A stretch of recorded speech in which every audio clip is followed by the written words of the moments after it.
This story involves a girl. Let's call her Sam, because that's my fucking name. Nice. Everyone else shall remain nameless in this story, as you'll see. Some might not want to be associated with such shenanigans. Hee. A while back, Jay mentioned Mungify, and old mate Keg. Oh. Uh-oh. Oh, fuck. Uh-oh.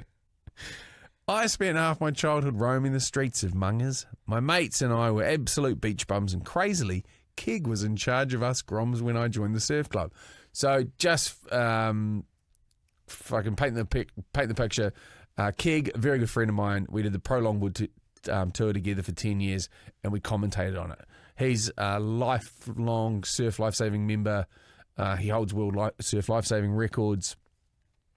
Just the fucking greatest bloke you ever meet. He's the man. Hilarious as fuck.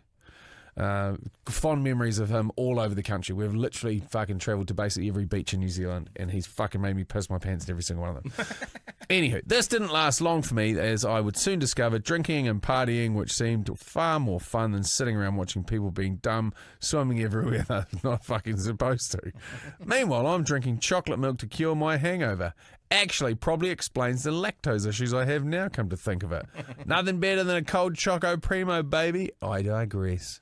The story I came to tell is about a wild night that started with my friend playing a round of Red Black, which is a card drinking game. So it's fucking literally the shittest gambling game ever. You have a deck of cards and you say what the next card is going to be, red or black, and then they flip it over and put it down. If you get it right, you don't have to drink. If you get it wrong, you fucking drink, and you keep drinking until you get it right. When my boss rings me giddily, get down here now.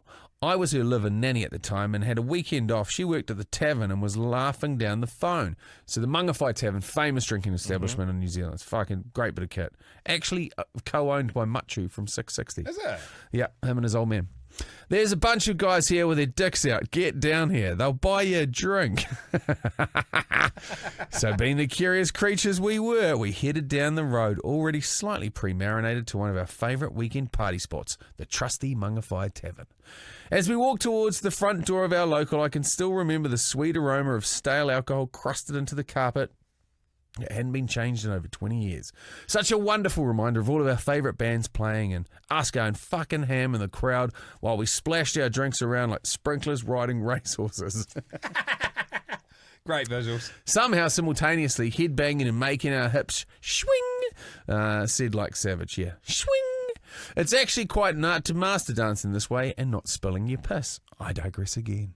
As we braced ourselves for what we expected to be a couple of creepy geezers with their todgers out, we were both pleasantly surprised to see two very good-looking lads with their peckers flopped out, laying so nicely on our favourite bar, beside two drinks my boss was pouring us. I believe the words stunned mullets would best describe the looks on our faces. The naked busboys, a bachelor party made up of half a dozen lads who had decided to do a pub crawl, with the rule being you must get naked wherever you go. No matter the situation, you must try and strip off. See how long till they're kicked out. Safe to say, they had been kicked out of fucking many places, many local restaurants, bars, cafes, shops. Basically, they tripped around the coastline, stripping down at every opportunity. I believe this was the era when puppetry of the penis came out, and seeing penises in the wild had become more accepted. Side note, I have another story about meeting one of the guys from Puppetry of the Penis. If you're keen to hear it, let me know. Yes, very keen to hear that story. Fuck, I went out on a massive night with the Puppetry of the Penis lads and fucking punched on with some dudes. It was awesome. What? Someone bumped. Note from Monday's podcast. Yeah, how fucking the Puppetry of the Penis dude bet the fuck out of this person. It was awesome. Beep. Oh, where are we? So where were they from? I'm unsure. Where were they going? I'm also unsure. I cannot recall any names, and things are a little hazy, I'm guessing, because of the copious amounts of alcohol that was consumed. So we walk in. 2 schlongs are on the bar. There are other guys walking around with just no pants on, and after picking our shock jaws up off the crispy carpet, we sucked down a couple of bevies and got to chatting. And after hearing of the chaos that they had left in their wake, the manager came over and politely asked them to leave. as they had a great kids area for the families to enjoy, but parents weren't too keen on the picnic table full of unpantsed patrons. Why? I will never know. Anywho, we were invited to come along for a few more drinks and a swim. Crazily, we climbed in one of those smaller rent-a-bus 4 seats, 4 bench seats in a row with these pants unknown, completely naked group of boys. Fuck, brave. I could only describe it as some sort of wild American spring break vibe, boys gone wild sort of shit. It was hilarious. We sat in our seats, beers in hands, just pissing ourselves as we watched all the boys' bits bouncing around the bus like a cup of bouncy balls dropped in a plastic tub. I've never laughed so much in my fucking life.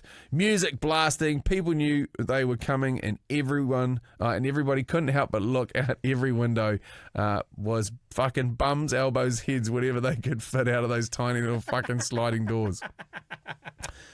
Anyone driving or walking past was not only flashed but invited to join the naked fun, driving around leaving a trail of stunned or cracking up faces everywhere they went.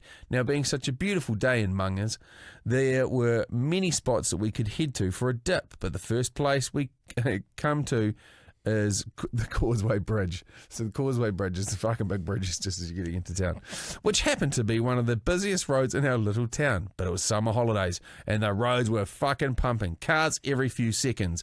This is where our new exhibitionist friends caused quite a kerfuffle. People were stopping to laugh and join in the bomb comp that quickly started. Now imagine, let's say Norma, because that's her fucking, I don't actually know her name, comes driving down the road off to pick up her milk from the Foursquare, and there's half a dozen fucking butt-naked young men streaking all over the road and flying off the bridge. They kindly invited her to party, to which she angrily refused. Safe to say, old Norma was quick to call the popo, and it was time to move the party on. We ended up back at my boss's place. Kids were away, just FYI. Which is now very blurry, but the main images I have burned into my memory box are naked guys in nearly every room of the house. My boss brought out her proper horsewhip, and things got funnier as we now had naked man-horse races in the backyard. With the boys itching to burn something, they decided to invite us to their camp. Now, somehow, again, it was only the two of us girls, but a different friend this time, and we were off again in the bouncy, bouncy bus. I still don't know where exactly it was that they took us, super safe, and I'm not certain that they knew either, but before we knew it, we're driving through a farm gate, parking next to an old farm shack. It is unknown if they knew the landowners. Everyone piled out of the bus, started setting up camp. Needless to say, the night got crazier with the tent up. Music pumping, bonfire raging. It wasn't long till us two girls, very well marinated by this time, decide to bet each other. Who would sacrifice the most clothes to the fire? Oh, no. Being that we didn't wear much back then, it didn't take fuck all for us, and we were both naked as the day we were born. This ramped the party up a couple of notches. My favourite memory is looking up on the roof to see one of my best mates, Starkers, beer in hand, reaching out for the sky, cheersing everyone as she pops a squat and takes a piss right up there on the roof. We're pretty happy to be let feral, and we sang and danced around the fire till the wee hours of the morning, and things then got far less fun for us as it got cold. And did I mention we threw our clothes in the fire? So we piled in a tent, snuggled up till the next morning, stealing random shorts and tees off the floor of the bus. We got dropped off back at my boss's house. And like any great walk of shame, the local bros were out building the houses next door and spotted us. Emerging from this bus, an oversized, clearly not ours attire, cans and bottles overflowing out the door, looking and feeling like we'd let the leftover remnants of the bonfire from the night before, and very quietly waved goodbye, all hoping to never see each other again. My friend and I crawled very gingerly inside to die a slow hung dog death, still a top highlight reel in my life's memory box. Okay, that's enough from me. Till next time, up the wires, love the potty, go along. Go hard. Much aroha, Sam. Yeah, that's great. It's fucking well done. Core memory unlocked. Yeah. One of those days when you, like, it's the random days that are the best days, eh? You just completely unplanned. You're like, whoa, they're going to warn us. You just go, yes, and before you know it, you're fucking halfway to Alaska on a Russian fishing trawler with no passport, and you're stuck on board.